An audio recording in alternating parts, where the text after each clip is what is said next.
स्वागत है आप सभी का हमारे YouTube चैनल में। आज के इस वीडियो में हम लोग देखेंगे मासिक मूल्यांकन मंथली असेसमेंट माह नवंबर का है और सत्र देखिए 2021-22 वालों के लिए है। इसमें देखिए क्लास 6 का है, विषय देखिए हिंदी, इंग्लिश, गणित, विज्ञान, सामाजिक विज्ञान और संस्कृत है। इसमें देखिए पूर्णांक जो है ना आपका टोटल 60 मार्क्स का है। ठीक है, आगे देखिए इसमें देखिए पहले हिंदी दिया हुआ है। हिंदी में इसमें कहता है नीचे दिए गए पद्यांश को ध्यानपूर्वक पढ़िए और दिए गए प्रश्न संख्या 1 और 2 के उत्तर दीजिए। यहाँ पर एक कविता दिया हुआ है, इसे आपको पढ़ना है। मैं सीधे क्वेश्चन को कराता हूँ। तो चलिए, इसमें पहला प्रश्न कहता है कि झारखंड का अवतार किसे कहा गया है। पहला ऑप्शन देखिए बिरसा को, दूसरा ऑप्शन देखिए कान्हू को, तीसरा ऑप्शन देखिए विकल्प ए और बी दोनों को, और चौथा ऑप्शन देखिए मुंडारी परिवार को। तो इसका सही उत्तर हो जाएगा ऑप्शन नंबर सी, विकल्प ए और बी दोनों को। ठीक है, आप इसे अपना कॉपी पर नोट कर लीजिए। फिर देखिए आगे प्रश्न 2, इसमें कहता है सुधा का विपरीत अर्थ वाला शब्द क्या होगा। पहला ऑप्शन प्रकाश, दूसरा ऑप्शन गरल, तीसरा ऑप्शन सरल और चौथा ऑप्शन अमृत। तो इसका सही उत्तर हो जाएगा ऑप्शन नंबर बी, गरल। सुधा का विपरीत अर्थ क्या होगा, गरल। ठीक है, आप कॉपी पर नोट करते चलिएगा इसे। चलिए अब अगला प्रश्न देखते हैं। आगे है 3 नंबर का प्रश्न। इसमें कहता है निम्नलिखित तत्सम शब्दों के तत्भव रूप में लिखिए। यहाँ पर तत्सम शब्द दिया है, देखिए अग्नि, घृत, दुग्ध और ओष्ठ दिया हुआ है। इसका तद्भव रूप लिखना है। तो देखिए अग्नि का तद्भव रूप होगा आग, और घृत का तद्भव रूप हो जाएगा घी, और दुग्ध का तद्भव रूप होगा दूध, और ओष्ठ का तद्भव रूप हो जाएगा ओठ। ओके, आप इसे अपने कॉपी पर नोट कर लीजिएगा। फिर देखिए आगे 4 नंबर का प्रश्न। इसमें कहता है झारखंड में कौन कौन सी खनिज संपदाएं ज़्यादा मात्रा में उपलब्ध है। कम से कम 4 खनिजों के नाम लिखिए। तो इसका उत्तर लिखिए आप यहाँ से। झारखंड में कोयला, लोहा, बॉक्साइड, अभ्रक, चूना, पत्थर, तांबा आदि खनिज संपदाएं ज़्यादा मात्रा में उपलब्ध है। तो यहाँ पर कहा था कम से कम 4 लिखना था, तो इसमें से कोई 4 ही लिख दिए। जैसे कोयला है, लोहा, बॉक्साइड और अभ्रक भी लिख दीजिएगा तो चलेगा, और इसमें से पूरा को भी लिखना है। अगर पूरा भी लिख दीजिएगा तो कोई दिक्कत नहीं है। ठीक है, चलिए अब बढ़ते हैं अगला प्रश्न की ओर। आगे है देखिए, आगे है 5 नंबर का प्रश्न। इसमें कहता है नीचे दी गई पंक्तियों का अर्थ स्पष्ट कीजिए। यहाँ पर एक कविता दिया हुआ है, इसको पढ़ना है और इसका अर्थ स्पष्ट करना है। तो चलिए इसका आंसर को देखते हैं। तो फ्रेंड्स, इसका उत्तर आप यहाँ से लिखिए। सबसे पहले लिखिए प्रसंग, उसके बाद लिखिए प्रस्तुत पंक्तियों में कवि ने झारखंड की प्राकृतिक सुषमा के साथ उसकी समृद्धि भी देखी है। और आगे व्याख्या में लिखिए विभिन्न प्रकार के खनिज और उससे नृत्य समृद्ध होते झारखंड को उसने देखा है। कवि के अनुसार झारखंड ऐसा स्थान है जहां सभी धर्म सम्मान पाते हैं। साधुओं की साधना का स्थल होने के साथ वैद्यनाथ बाबा का अद्भुत चमत्कार भी हमें यहीं दिखाई पड़ता है। तो आप इसे अपना कॉपी पर नोट कर लीजिए। चलिए अब अगला प्रश्न की ओर बढ़ते हैं। अब आगे है इंग्लिश। इसमें देखिए, इसमें पहला क्वेश्चन है देखिए in the poem paper boats who races with the boats. पहला ऑप्शन फायरिज, दूसरा ऑप्शन क्लाउड्स और तीसरा ऑप्शन देखिए पोएट्स प्लेमेट्स और चौथा ऑप्शन देखिए ए स्ट्रेंज मैन। तो इसका राइट आंसर हो जाएगा option number B, clouds. Okay, आप इसे अपने कॉपी पर नोट कर लीजिए। फिर देखिए आगे है क्वेश्चन नंबर 3। इसमें देखिए कहता है give one word for a group of given words and make a sentence of in your own words. इसमें देखिए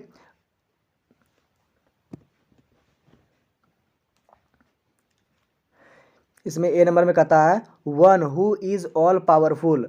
तो इसमें कहता है कि वैसा को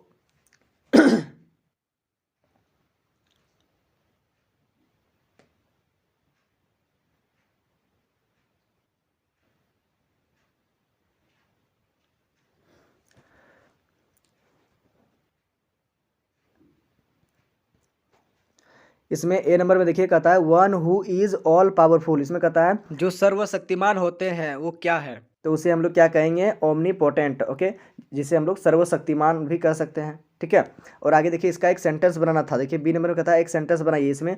तो इसमें हो जाएगा गॉड इज ओमनीपोटेंट। जो ईश्वर होते हैं, भगवान होते हैं, वो क्या होते हैं, सर्वशक्तिमान होते हैं। क्लियर है, आप इसे अपने कॉपी पर नोट कर लीजिए। फिर देखिए आगे 4 नंबर का क्वेश्चन। इसमें कहता है fill in the blanks with words to complete the sentence from the chapter examination time. इसमें देखिए राजाम कैम खाली जगह लास्ट बेल। तो इसमें आप यहाँ पर फिल कर दीजिए Rajam came to school at the stroke of last bell. यहाँ पर देखिए मैंने इसे फिल कर दिया है। आगे है क्वेश्चन नंबर 5। इसमें कहता है answer the following question in your own words. इसमें देखिए ए नंबर में कहता है why did Mani say that the 4 annas he had invested in brinjal was not after all a waste. चलिए इसका आंसर को देखते हैं। तो इसका आंसर आप यहाँ से लिखिए। इसमें लिखिए Many said that the 4 annas he had invested on brinjals was not after all a waste, as because he had received all the clues or advices regarding examination through the clerk. आगे देखिए, the suggestion made by the clerk was ample to money. तो आप इसे अपना copy पर note कर लीजिए। फिर देखिए अगला प्रश्न, आगे देखिए बी नंबर का क्वेश्चन। इसमें कहता है why does a boy in the poem paper boats right his name on the paper boats. तो चलिए इसका आंसर को देखते हैं। तो इसका आंसर आप यहाँ से लिखिए, ही rights his name on the paper boats so that anyone in strange land will find them and will know who he is. Okay, आप इसे अपना कॉपी पर नोट कर लीजिए। फिर देखिए आगे, अब है गणित। इसमें देखिए पहला प्रश्न कहता है यदि x बराबर 4 तथा y बराबर 2 हो तो 6x माइनस 3y का मान क्या होगा। तो इसमें देखिए फ्रेंड्स, इसमें दिया हुआ है x का वैल्यू कितना दिया हुआ है 4 दिया हुआ है, और y का वैल्यू कितना दिया हुआ है, y का वैल्यू 2 दिया हुआ है। तो इसको सॉल्व करना है। जैसे देखिए यहाँ 6x माइनस 3y, तो इसमें देखिए यहाँ पर वैल्यू को रखिए। यहाँ पर जैसे देखिए यहाँ 6 है ना, तो 6 यहाँ पर देखिए 6 है, तो यहाँ पर 6 लिखे, फिर मल्टीप्लाई करना है किसका, x का वैल्यू रखना है। x का वैल्यू कितना है 4, यहाँ 4 लिखे, फिर यहाँ पर 3 लिखिए, और फिर देखिए यहाँ पर 3 माइनस y, तो y का वैल्यू क्या है, y का वैल्यू 2 है, तो यहाँ 2 लिखना है। 6 को 4 से गुना करने पर क्या होता है, 6 चौक 24 है, 24 लिखेंगे, फिर माइनस करेंगे, फिर 3 दूने 6, यहाँ पर 6 लिखेंगे। अब क्या करेंगे, इसमें से इसको घटा देंगे, 24 में 6 घटेगा, यहाँ आ जाएगा आपका आंसर 18। ठीक है, इसमें देखिए ऑप्शन ए में 18, ऑप्शन बी में 5, ऑप्शन सी में 1 और ऑप्शन डी में 2। तो इसका राइट आंसर क्या आ जाएगा, ऑप्शन नंबर पहला 18। क्लियर है, आप इसे अपना कॉपी पर नोट कर लीजिए।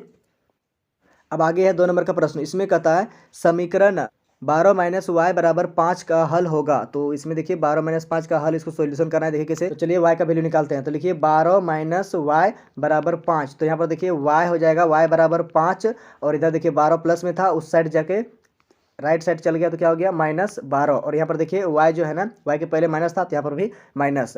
तो देखिए माइनस वाई बराबर क्या हो जाएगा, यहाँ पर देखिए 5 में 12 तो हम लोग घटा नहीं सकते हैं, तो क्या करेंगे इधर से हम लोग माइनस करेंगे। तो 12 में 5 घटिया कितना हो जाएगा 7, और चिन्ह किसका लगेगा, जो बड़ा है इसमें दोनों में कौन बड़ा है, तो 12 का चिन्ह लगाएंगे, हो जाएगा -7। तो यहाँ माइनस माइनस कट जाएगा और y का वैल्यू आ जाएगा। तो y का वैल्यू कितना आ जाएगा 7। ठीक है, तो इसमें देखिए ऑप्शन किस में है, पहला ऑप्शन 8, दूसरा ऑप्शन 9, तीसरा ऑप्शन 7, चौथा ऑप्शन 6। तो इसका सही उत्तर हो जाएगा ऑप्शन नंबर सी 7। ठीक है, आप इसे अपना कॉपी पर नोट कर लीजिए। फिर देखिए आगे है 3 नंबर का प्रश्न। इसमें कहता है नीचे दिए गए सारणी को समझकर उसके खाली स्थान को भरिए। यहाँ पर देखिए p का मान 9 दिया है, फिर 8 दिया है, तो इसको हल करना है। देखिए तो यहाँ पर यहाँ पर देखिए p माइनस 9, तो p का जगह पर किसको रखना है, पहले 9 को रखना है, तो 9 को रखेंगे यहाँ पर, तो 9 माइनस 9 बराबर क्या हो जाएगा, इसका आंसर 0 आ जाएगा। और फिर यहाँ पर देखिए फिर से रखना है वैल्यू किसको, 8 को रखना है, तो यहाँ पर 8 को रखना है, तो क्या करेंगे 8 माइनस 9, तो इसका वैल्यू क्या आ जाएगा -1 आ जाएगा। ठीक है, यहाँ पर क्योंकि 8 में तो 9 नहीं घट सकता, इसीलिए हम लोग क्या करेंगे 9 से 8 को घटाएंगे। जब उल्टा घटाते हैं, जब जिधर से घटता है जो बड़ा संख्या होता है उसका चिन्ह लगा देते हैं। ठीक है, तो यहाँ पर ऐसे भी कर सकते हैं सीधा -1, और यहाँ पर 0 भी लिख सकते हैं। ठीक है, तो आप इसे अपना कॉपी पर नोट कर लीजिए। फिर देखिए आगे है 4 नंबर का प्रश्न। इसमें कहता है मैं एक संख्या हूँ, यदि मुझे 4 से भाग दिया जाए तो 12 प्राप्त होता है, बताइए मैं कौन सी संख्या हूँ। तो फ्रेंड्स 4 नंबर का आंसर होगा, देखिए सबसे पहले हल लिखिए, उसमें लिखिए माना कि वह संख्या बराबर x है। तो प्रश्न के अनुसार क्या कहा था कि x में क्या कहता है, उस संख्या में 4 से भाग देने पर कितना प्राप्त होता है, 12 प्राप्त होता है। तो इसमें क्या करेंगे, 4 को हम लोग उस साइड लेके जाएंगे, मतलब राइट साइड लेके जाएंगे, तो x का वैल्यू निकल जाएगा। कैसे, अब हम लोग x को फ्री करेंगे तो 4 क्या हो जाएगा, पक्षांतर हो जाएगा, मतलब वो चल जाएगा दाहिना साइड। तो यहाँ पर भाग में था, तो उस साइड जाके क्या हो जाएगा, गुना में हो जाएगा। ठीक है, अब इसको गुना कर देंगे, 12 चौक 48 हो जाएगा इसका सही उत्तर। ठीक है, आप इसे अपने कॉपी पर नोट कर लीजिए। फिर देखिए अगला प्रश्न, आगे है 5 नंबर का प्रश्न। इसमें कहता है नीचे दिए गए रेखाखंड में कुल कितने रेखाखंड है। तो चलिए 5 नंबर को हल करते हैं। ओके, इसमें देखिए फ्रेंड्स सबसे पहले आपको लिखना है यहाँ पर रेखाखंड। ठीक है, रेखाखंड लिखना है। अब देखिए फ्रेंड्स यहाँ पर देखिए सबसे पहले देखिए यहाँ से एक रेखाखंड बनता है, उसका नाम क्या हो जाएगा AB। क्लियर है, उसके बाद फिर देखिए फिर यहाँ से देखिए आगे बनेगा, फिर यहाँ से BC। ठीक है, तो यहाँ से फिर बन गया आपका BC एक रेखाखंड, फिर यहाँ से होगा। अब फिर आगे देखिए यहाँ से CD, तो यहाँ से आपका फिर बन गया C और D, ये भी एक रेखाखंड हुआ। उसके बाद फिर देखिए अब आगे देखिए यहाँ से ए और यहाँ से पूरा इसको ले लेंगे तो क्या हो जाएगा ए और डी, ठीक है, ये हो जाएगा आपका ए डी। उसके बाद फिर देखिए यहाँ पर ए को लेंगे, ए से लेकर यहाँ सी तक, इससे फिर एक बनेगा तो क्या हो जाएगा ए और सी, ए सी हो जाएगा। और फिर होगा और एक हो जाएगा, उसको भी हम लोग ले लेते हैं, देखिए यहाँ से बी से लेकर यहाँ तक, बी से लेकर डी तक, बी डी, ठीक है, ये हो गया आपका बी और डी, ये एक रेखाखंड यहाँ से निकला। तो इसमें टोटल रेखाखंड कितना हो गया, देखिए 1 2 3 4 5 और यहाँ से एक 6, तो इसमें हो गया 6 रेखाखंड। तो आप यहाँ पर लिखिए अतः रेखाखंडों की संख्या बराबर 6। क्लियर है, आप इसे अपना कॉपी पर नोट कर लीजिए। चलिए अब अगला प्रश्न की ओर बढ़ते हैं। अब दूसरा सब्जेक्ट विज्ञान है। इसमें देखिए पहला प्रश्न कहता है एक गड्ढे में कुछ कचरा अपशिष्ट पदार्थ को डालकर उसे मिट्टी से ढक दिया जाता है। कुछ दिनों के बाद अपशिष्ट पदार्थ को अगर गड्ढे से बाहर निकाला जाए तो किस पदार्थ में कोई परिवर्तन दिखलाई नहीं देगा। पहला ऑप्शन देखिए कपड़ा, दूसरा ऑप्शन देखिए प्लास्टिक, और तीसरा ऑप्शन देखिए पत्ते, और चौथा ऑप्शन देखिए सब्जी का छिलका। तो इसका राइट आंसर हो जाएगा option number B, plastic. Okay, आप इसे अपने कॉपी पर नोट कर लीजिए। फिर देखिए अगला प्रश्न आगे है 2 नंबर का प्रश्न। इसमें कहता है निम्नलिखित विकल्पों में से सही विकल्प का चयन कर बताएं कि दिए गए आदतों में से कौन सा आदत आपको एक पर्यावरण मित्र बनाता है। पहला ऑप्शन देखिए प्लास्टिक प्लेट का उपयोग करना, दूसरा ऑप्शन देखिए पॉलीथीन और प्लास्टिक से बने सामानों का उपयोग करना, और तीसरा ऑप्शन देखिए कागज का अत्यधिक मात्रा में उपयोग करना, और चौथा ऑप्शन देखिए कपड़े के थैलों का उपयोग करना। तो इसका राइट आंसर हो जाएगा ऑप्शन नंबर डी, कपड़े के थैलों का उपयोग करना। ठीक है, आप इसे अपना कॉपी पर नोट कर लीजिए। चलिए अब अगला प्रश्न की ओर बढ़ते हैं। आगे है 3 नंबर का प्रश्न। इसमें कहता है किसी विद्युत परिपथ में स्विच का क्या कार्य होता है। तो फ्रेंड्स इसका आंसर यहाँ से लिखिए, स्विच एक सरल उपकरण है जो या तो विद्युत परिपथ को तोड़ता है या पूरा करता है। आप इसे अपना कॉपी पर नोट कर लीजिए। फिर चलिए अगला प्रश्न को देखते हैं। आगे है 4 नंबर का प्रश्न। इसमें कहता है विद्यालयों, घरों एवं सार्वजनिक जगहों में कचरों को जमा करने के लिए अलग अलग रंगों के कूड़ेदानों का उपयोग क्यों किया जाता है। तो चलिए इसका आंसर को देखते हैं। तो इसका उत्तर यहाँ से लिखिए फ्रेंड्स, नगर में रहने वाले परिवारों को सूखा और गीला कूड़ा अलग अलग कूड़ेदान में रखना होगा। गीले कचरा के लिए कूड़ेदान का रंग हरा होगा तो सूखे कूड़े के लिए नीले रंग का कूड़ेदान रखा जाएगा। नगर को साफ सुथरा रखने के लिए यह नगर पालिका की एक अनूठी पहल होगी। कचरे को जमा करने के लिए अलग लाल रंग की कूड़ेदान का प्रयोग किया जाता है ताकि उनका निपटान में सुविधा हो सके। ओके, आप इसे अपना कॉपी पर नोट कर लीजिए। चलिए अब बढ़ते हैं अगला प्रश्न की ओर। आगे है 5 नंबर का प्रश्न। इसमें कहता है विद्युत तथा विद्युत उपकरणों का न होना हमारे जीवन को प्रभावित करेगा, कैसे, व्याख्या करें। यहाँ पर देखिए फ्रेंड्स अथवा में और एक प्रश्न दिया है, अपने घरों के आसपास एवं विद्यालय में कचरों के निपटान के लिए किए गए 4 उपायों का वर्णन करें। तो फ्रेंड्स इसमें या फिर इसमें दोनों में से किसी एक को लिखना है। तो इसमें हम ऊपर वाला का उत्तर करेंगे। ठीक है, तो फ्रेंड्स इसका उत्तर यहाँ से लिखिए, विद्युत हमारे जीवन का अभिन्न अंग है। इसके बिना हम लोगों का जीवन अंधकारमय हो जाएगा, क्योंकि विद्युत आजकल हमारे दैनिक जीवन के लिए अनिवार्य है। जैसे घरों में उपयोग होने वाले उपकरण, फैक्ट्री, रेलगाड़ी जैसे अनेकों संयंत्र भी विद्युत पर निर्भर है। इस प्रकार हम कह सकते हैं कि विद्युत नहीं होने पर हम लोगों के जीवन को पूरी तरह प्रभावित करेगा। ओके, आप इसे अपना कॉपी पर नोट कर लीजिए। फिर देखिए अगला प्रश्न।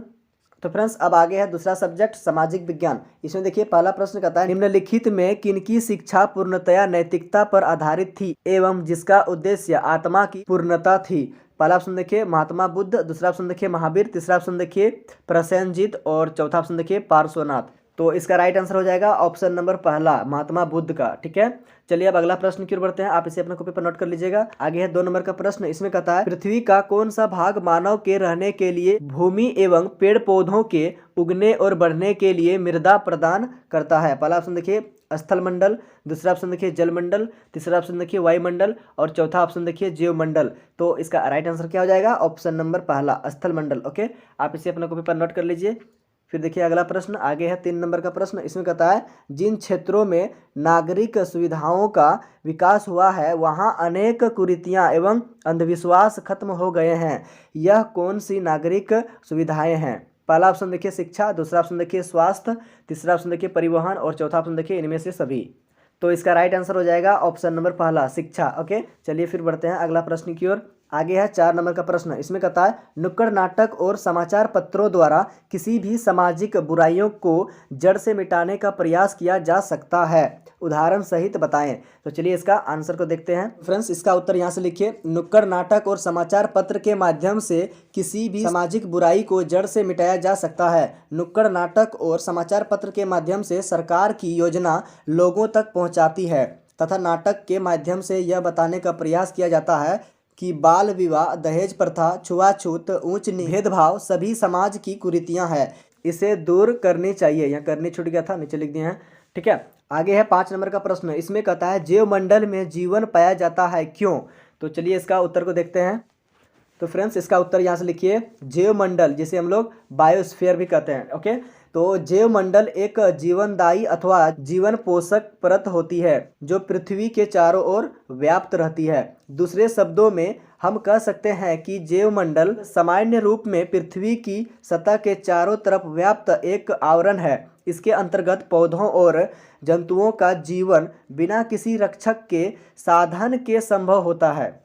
टाइवी 1982 के अनुसार जीव जगत अथवा जीवमंडल पृथ्वी का वह भाग है जिसमें जीवित जीव होते हैं। ओके, आप इसे अपना कॉपी पर नोट कर लीजिए। चलिए अब अगला प्रश्न की ओर बढ़ते हैं। आगे है प्रश्न 6, इसमें कहता है बौद्ध धर्म से संबंधित विचारों और मूल्यों को बताएं। तो फ्रेंड्स इसका उत्तर यहाँ से होगा, लिखिए कि बौद्ध धर्म की शिक्षाएं। आगे लिखिए क नंबर में, संसार दुखों का घर है, इन दुखों का कारण सांसारिक चीजों के लिए तृष्णा है, अतः तृष्णा को छोड़ना चाहिए। आगे देखिए ख नंबर में, अष्टांग मार्ग पर चलकर मनुष्य तृष्णा से छुटकारा पा सकता है।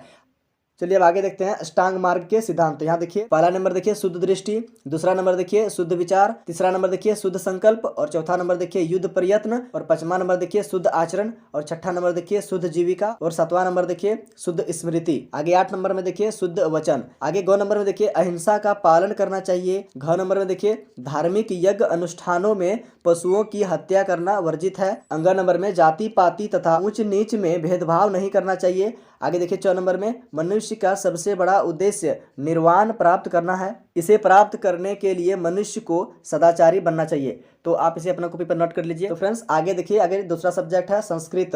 यहाँ पर एक गद्यांश दिया है जिसे आपको पढ़ना है और नीचे क्वेश्चन दिया है, उसका आंसर करना है। तो मैं सीधे क्वेश्चन का आंसर करता हूँ। इसमें पहला प्रश्न कहता है प्रकाशम इति पदस्य की समानार्थी पदम। तो पहला ऑप्शन देखिए महत्तम, दूसरा ऑप्शन देखिए दुष्कर्म, और तीसरा ऑप्शन देखिए ज्योतिम, चौथा ऑप्शन देखिए स्वनेत्र ज्योतिम। तो इसका राइट आंसर हो जाएगा ऑप्शन नंबर सी, ज्योतिम। इसमें कहा था कि जो प्रकाश है ना, उस प्रकाश का समानार्थी शब्द बताना है, तो इसलिए हो जाएगा इसका right answer option number C, Jyotim. Clear है, आप इसे अपना कॉपी पर नोट कर लीजिए। फिर देखिए आगे, आगे है 2 नंबर का प्रश्न। इसमें कहता है वृद्धावस्थायाम इति पदस्य विलोम पदम किम। तो पहला ऑप्शन देखिए क्रीड़ा, दूसरा ऑप्शन देखिए बाल्यकाले, तीसरा ऑप्शन देखिए चिंता कारणम, और चौथा ऑप्शन देखिए जीवनम। तो इसका राइट आंसर हो जाएगा ऑप्शन नंबर बी, बाल्यकाले। इसमें कहा था कि वृद्धावस्था का जो है ना विलोम शब्द क्या होगा, तो इसका राइट आंसर क्या हो जाएगा ऑप्शन नंबर बी, बाल्यकाले। क्लियर है, आगे है 3 नंबर का प्रश्न। इसमें कहता है नरा सुंदरम विश्वम केन अंगेन पश्यन्ति। तो फ्रेंड्स इसका उत्तर लिखिए नरा सुंदरम विश्वम नेत्रेन पश्यन्ति। ओके, आप इसे अपने कॉपी पर नोट कर लीजिए। चलिए अब अगला प्रश्न की ओर बढ़ते हैं। आगे है 4 नंबर का प्रश्न। इसमें कहता है कस्य अभावे जीवनम दुष्करम भवति। तो फ्रेंड्स इसका उत्तर हो जाएगा नेत्रम अभावे जीवनम दुष्करम भवति। ओके, आप इसे अपना कॉपी पर नोट कर लीजिए। तो फ्रेंड्स इस वीडियो में क्लास 6 का मंथली असेसमेंट कंप्लीट हुआ। तो फ्रेंड्स उम्मीद करते हैं कि ये वीडियो आपको समझ में आया होगा। तो वीडियो को लाइक करें और ऐसे ही वीडियो पाने के लिए हमारे चैनल को सब्सक्राइब जरूर कर लें, और साथ में बेल आइकन को भी प्रेस कर लें, ताकि जब भी मैं ऐसे नया वीडियो अपलोड करूंगा तो उस वीडियो का नोटिफिकेशन सबसे पहले आप तक पहुंच सके। Thank you for watching my video. मिलते हैं नेक्स्ट वीडियो में।